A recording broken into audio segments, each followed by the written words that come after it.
After I graduated from high school, I applied to my colleges. I got into the college I wanted to get into, and then I realized I've been working. I mean, I loved it, but I've been working really hard.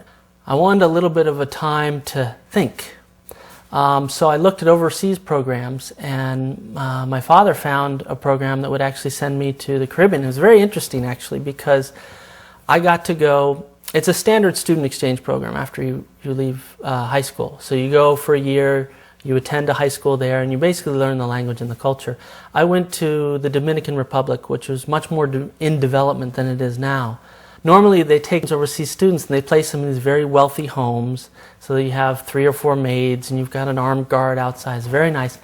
The family that picked me was a complete anomaly. It was this skinny little civil engineer who lived way out in the woods. I mean, he was like 45 minutes outside of the capital city. We had this tiny little truck we'd bounce through the jungle with every day just to get to our house. And he'd sit in his back porch and he'd read like Indian philosophers, and his kids all thought he was strange. I loved him. This is great. So I spent a year after high school living in this little hut in the jungle outside of Santo Domingo. We rarely had electricity. We didn't have any running water. I would take baths in the local stream with the yaks and the cows and things like that, and I would just read. I read a tremendous amount while I was there. So it was a great year. So by the time I got done with that, and then I came back and attended my first year at university here on the East Coast. When I was in my sophomore year in high school, my father did a sabbatical in England. So picked the whole family up and moved us to just south of London. And I lived for a year there and traveled around Europe. 在上集中，布罗迪为明慧十方的观众谈了他的家庭观和教育观。当今世界变得格外纷繁多样，仍有很多人几乎没有选择，但也有很多人面临太多的选择。在这样的环境中，教育孩子的最根本点应该落在哪里呢？身为父亲的布罗迪是这样看的。These days, I think in the West and the East, you see a lot of concern over test scores. But when it comes to the morality of the child and how they treat people, yes, there's a basic concern and they teach you not to hit other kids, but it's really not, their moral character is really not something that is dealt with a lot. It's all about their test scores. Don't hit other kids and make sure you get good test scores, good test scores, test scores, test scores. I think this is a real problem because your success in life, your happiness in life, all stems from the central issue of your character. Are you someone of moral quality? And I mean that at a very basic human level because it allows you to get along with people. I mean that at very profound levels in terms of you understand how karma works and how the universe works and how to work with that universe in harmony. So I think it's a very, very key issue for raising children. And coming back to your question about how I'd like them to, what kind of life I'd like them to live, I'd like them to be anchored in with their own moral compass to guide them.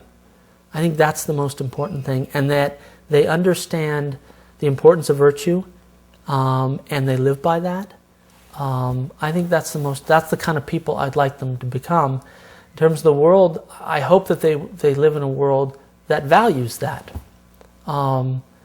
that nurtures that in people, which is the exact opposite from what you're seeing in what the Communist Party is doing, which is trying to sort of nurture people to fight with each other and to condemn the other person and this kind of infighting, this sort of so-called social Darwinism. 道德作为一个人的根本固然重要，但现在社会上不仅年轻人倾向于认为竞争出强者，身为父母的也有很多人担心自己的孩子如果太善良，则很难在社会上立足。保持心灵的纯净和善性与在竞争中立足容身，这两者的关系如何把握为好呢？ There is that concept today that if you learn to compete and fight with each other, with all that fighting you'll get stronger. With all that competing you'll get smarter. But if you look at the real leap forwards, even in the scientific community, if you look at the real leap forwards that people have done, it's about when great minds come together and work with each other well. And that's where real advancement is made. You can, if you sit down to work with somebody, you're going to get a lot further when there's harmony between you than if you're constantly banging heads, because all the energy, even if it encourages you to work harder, all that energy banging each other's head, when you could be putting that energy to some forward progress. And I think you see examples of that in science, you see examples of that in politics. And again, we're just talking about the surface. We're just talking about, well, would the science advance further? Well, what about what happens to the karma of the people? What happens to, if you treat people horribly over and over again, do you think nothing's going to come back to you? Even if you did make more of a breakthrough in one little scientific area, what kind of life are you going to have, having done all those horrible things to all those people? In the long run, and very often in the short run, it's much, much worse when you teach people to be competitive and bang heads and mistreat each other to advance their own purpose.